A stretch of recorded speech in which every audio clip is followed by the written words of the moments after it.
제가 장난감 하나를 잠깐 가지고 오겠습니다. 보이시죠? 착한 사람 눈에는 보이는데 오뚜기가 이곳에 있다라고 한번 상상해 보시죠. 이제는 진짜 보이시죠? 네. 조금 큰 녀석을 갖고 왔어요. 그리고 이 녀석은 지금 웃고 있어요.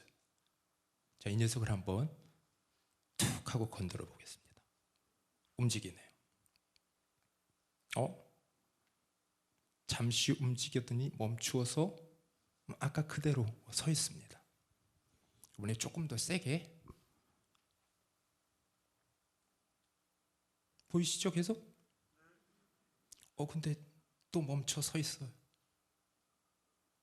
3번, 4번, 5번, 6번, 7번,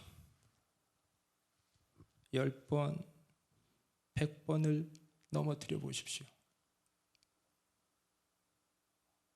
7번 넘어져도 일어나라. 울지 말고 일어나. 비리를 불어라. 빌릴리 개골개고 빌릴리. 7번 넘어져도 7번 일어나고, 이 오뚜기는 절대로 넘어져서 그대로 앉아있는 법이, 그대로 누워있는 법이 없습니다. 이 오뚜기를 만들 때에 이 몸체는 가볍게 만들고 그 오뚜기 중심에 이 무거운 물체를 올려놓아요. 그리고 오뚜기를 만듭니다. 정확한 무게중심을 가지고 있기 때문에 오뚜기는 매번 다시 일어납니다. 아버지에게 큰 인정을 받지 못했던 어떤 소년이 있었어요. 아버지가 인정을 해주시던 말던 이 아이는 본인에게 맡겨진 이 양떼를 성실하게 돌봅니다. 그리고 주님을 계속해서 그 시선을 놓지 않고 주님만 바라보면서 어린 시절을 지내요. 그리고 어느 정도 장성하여서 이방 나라의 장수와 맞닥뜨리게 됩니다. 모든 이스라엘의 군대들이 벌벌 떨고 있는데 어느 정도 성장한 이 소년이 앞장서 나아가서 그 장수를 물리칩니다.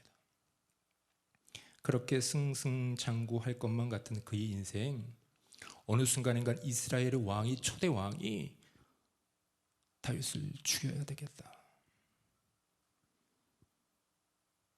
한 달, 1년, 10여년 이상 다윗은 도망자의 신세가 되고 맙니다. 여러분, 이 죽음을 담보로 10년 이상 쫓기는 인생이 되어버립니다. 여러분, 한 달 정도만도 여러분들을 죽이겠다고 누가 여러분들을 쫓아다니면 이 10년이 어떻겠습니까?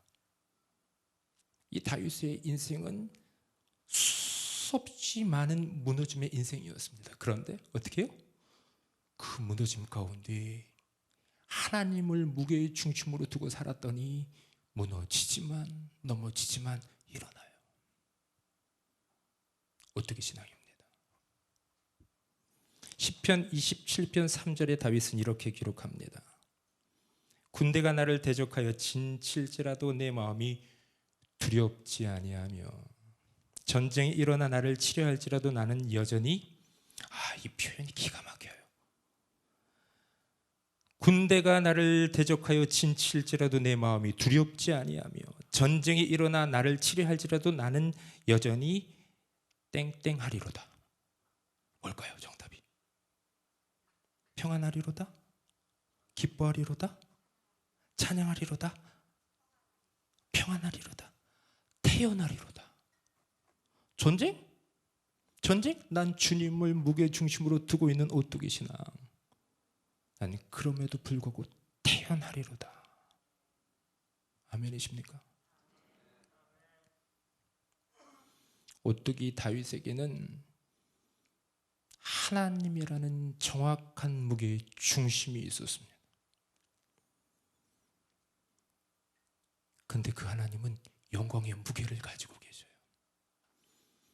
다윗이 시선을 하늘로 향하를 들면서 주님을 찾을 때에 이 하나님께서 다윗을 뜨겁게 만나 주십니다. 다윗 가운데 임재하시는 거예요. 다윗의 영혼육을 주님께서 어떻게 해요?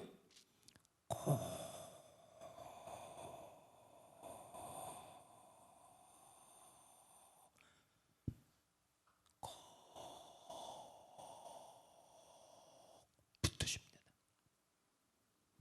처음부터 끝까지 시선을 놓지 않은 주님 제 심령의 무게중심이 되어 주십시오. 다윗은 끊임없이 갈망하고 간구하고 구하고 찾고 문을 두드리니 어떻게 하나님이 그를 밀어낼 수 있겠어요?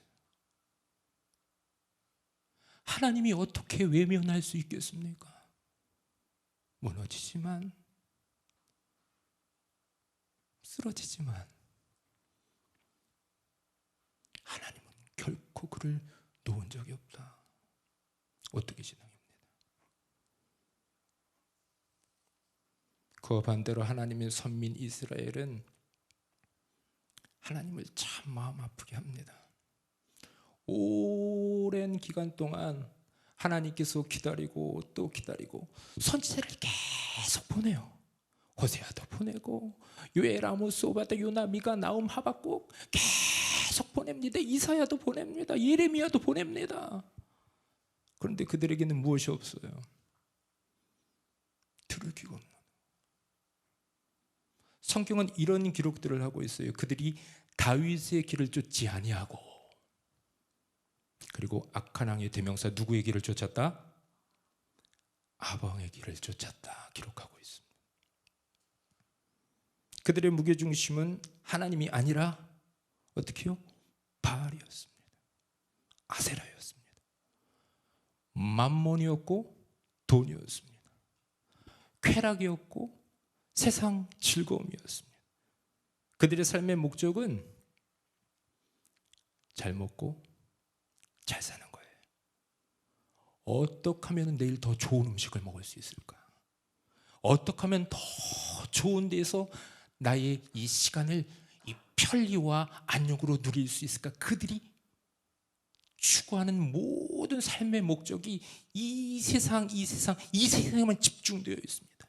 그러니 이 세상의 풍요로움의 대명사 바알을 이 무게중심으로 두고 사는 거예요. 골로새서 3장 5절의 말씀입니다. 그러므로 땅에 있는 지체를 죽이라. 어떻게 해요? 땅에 있는 지체를 죽이라. 여러분들이 옛자를 죽이시기를 축복합니다. 이쪽만 하면 죽이기 싫으시죠 아직? 빨리 죽어야 평안해지는데 우리 옛자가 지고 주의 손에 나의 손을 포개고 주의 발에 나의 발을 포개요. 나는 죽어져야 이 무게의 중심이 바뀌는데 여기도 아멘. 저쪽 뒤에 아멘 안 하시네.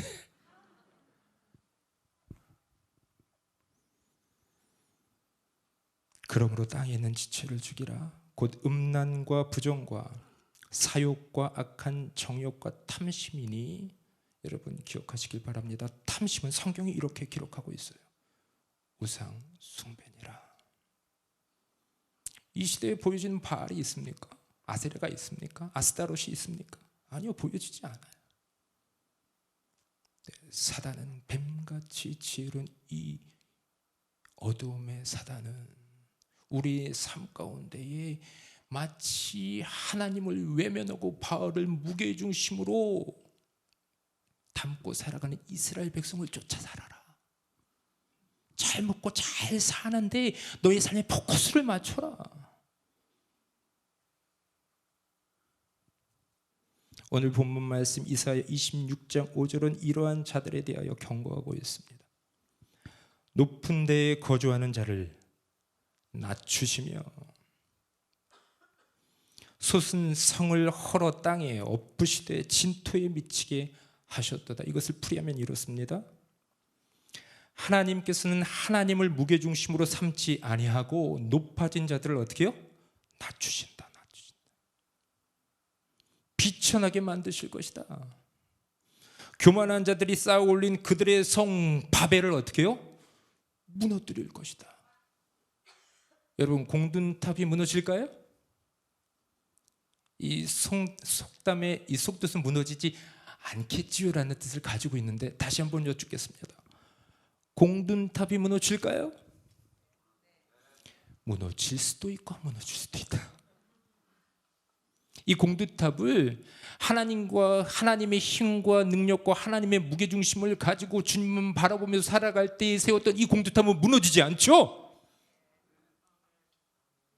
그러나 자기 이름을 내기 위하여 창세기 11장에 기록된 대로 내 이름 내기 위하여, 내 자녀의 이름의 명성을 위하여, 나의 수고를 위하여, 내 이름 석자를 위하여 쌓은 공든탑은 여러분 무너집니다.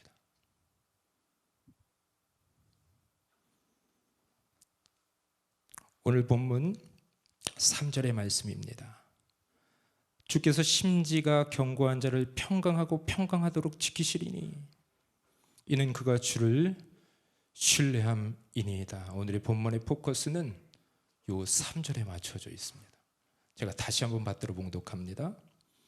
주께서 심지가 견고한 자를 평강하고 평강하도록 지키시리니 이는 그가 주를 신뢰함이니이다. 이 스스로 높아져 교만한 사람과 본인을 위하여 인생의 바벨탑을 지어가는 사람과는 반대로 올바른 무게중심을 가진 자에 대한 기록을 이렇게 표현하고 있습니다. 이를 성경은 따라하겠습니다. 심지가 견고한 자. 심지가 견고한 자. 심지가 견고하다라는 것은 이 신학적으로 풀이하면 이렇습니다. 헛된 우상에게 눈을 돌리지 않고 오직 하나님만을 섬기는 사람. 한 번 더요. 헛된 우상에게 눈을 돌리지 않고 오직 하나님만을 섬기는 자. 순간 흔들릴 수 있죠. 우리네 인생이니까. 일순간 넘어질 수 있습니다. 그러나 심지가 견고한 사람들은 무게중심이 누구요? 하나님. 오뚜기도 순간 흔들려요. 오뚜기도 순간 넘어집니다. 그런데 무게의 중심이 있기 때문에 다시 일어나요. 금방 일어납니다. 그런데 무게중심이 하나님이 아니면 분명히 종교란에는 기독교라고 썼어. 그래서 마귀들도 이렇게 순간 얘 그래도 주일을 열심히 주일 성수를 하는데 사역도 열심히 하는데 한번 건드려 볼까? 그래서 마귀가 우는 사자와 같이 하나님의 아들 딸들을 넘어뜨리기 위해서 그래서 이렇게 툭 건드려 봤더니 안 일어나. 이 하나님이 자네 맞나? 싶을 정도로 오랜 기간 일어나질 않는 거예요. 순간 이 자녀는 무엇을 잃어버린 겁니까? 사역은 열심히 성실히 주일 성수 잘하고 있음에도 불구하고 중심을 잃어버리는 거예요. 세상 자랑으로 가득 채웠을 거예요. 북이스라엘 남유다의 어리석은 백성들처럼 세상을 우상 삼아서 20년 가운데 세상의 것들을 채우느라고 시간을 보냈을까요? 누군가 보기에는 정말로 성실히 일하는 교회 일꾼인데 마귀가 툭 건드려서 넘어뜨려 봤더니 안 일어나는 거예요. 도무지 일어날 생각을 안 하는 거예요. 그게 우리일 수 있어요.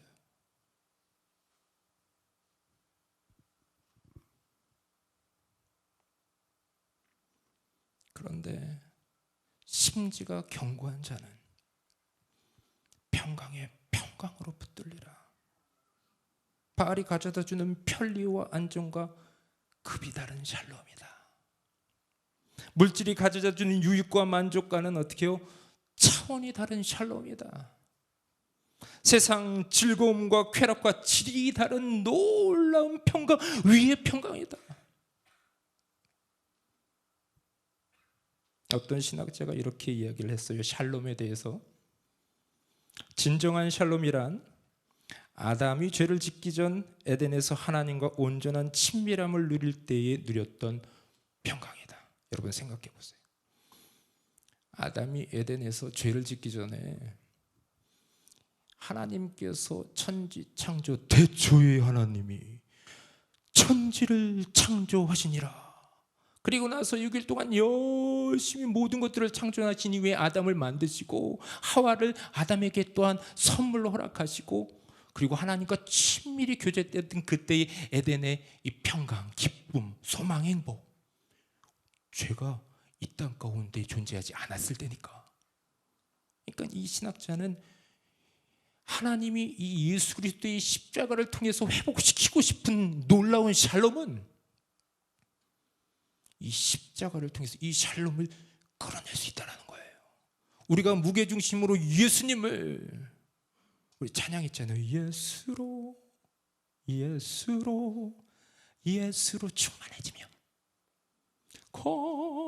거룩하신 성령이여 우리에게, 이게 목소리로만 아니라 우리의 심령으로부터 끓어오르는 탄식으로 성령님 채워지지 않으면 우리는 살아갈 수 없습니다. 예수로 충만하지 않으면, 예수로 무게중심으로 두고 살아가지 않으면 우리는 살아갈 수 없습니다. 이 심지가 견고한 자를 평강의 평으로 붙들게 차원이 다른, 이 세상과 급이 다른 샬롬으로 채울게. 에덴의 죄가, 죄로 말미암아 오염되지 않았던 이 에덴의 신비, 그 평강을 누리도록 해줄게 주님께서 오늘 우리에게 말씀하시고 계십니다. 저와 여러분들에게 지금 이 시간 하나님은 평강을 선물로 허락하기를 원하셔요.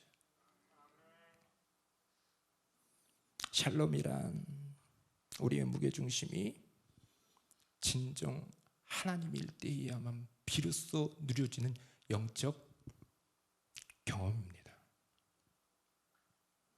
이 세상의 것들로 배 채워보셨죠? 우리 나약한 사람들이니까 많이 채워보셨잖아요. 뭘로 채우십니까?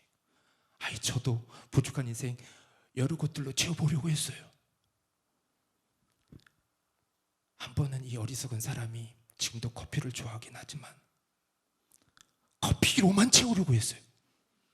마두동 전도사 시절 때 옆에 있는 목사님한테 드립커피를 배워가지고 일찍부터 드립을 하기 시작했는데, 이 전도사가 성경을 읽어야지, 말씀하고 기도에 이 전념해야 될 건데, 퇴근만 하면 원두를 한 봉 사다 들고 집에 들어가가지고 갈고 먹고 한글파일에다가 이 맛은 뭐부터 올라온다, 쓴맛부터 올라온다, 산미가 있구나 얘는.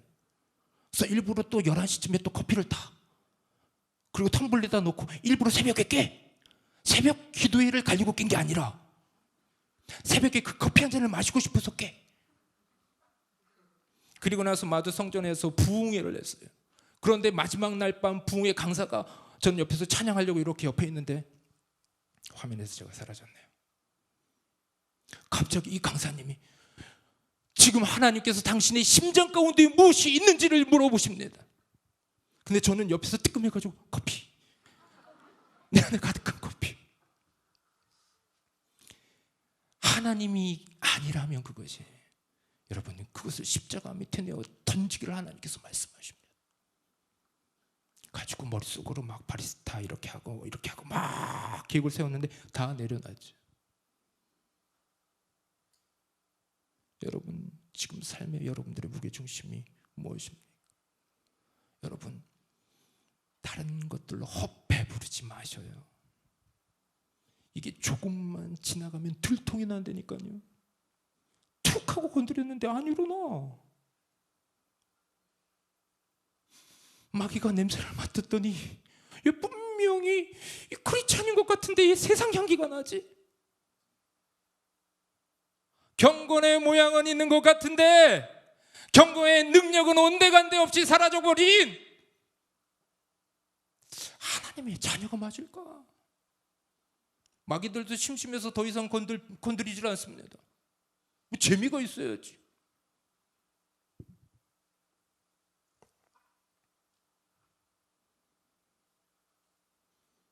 작년 가을에 아시는 분들은 아시겠지만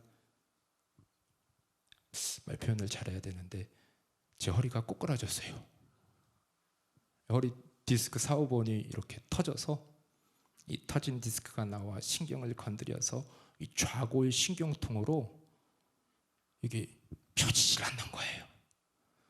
눈치채신 분들은 알겠지만 찬양하는 저 양반이 왜 자꾸만 이렇게 하고 있는지. 교회에서 배려해 주셔서 2달간의 이 병가를 내고 이 치료의 과정을 겪었습니다. 누워 있는 게 어렵더라고요.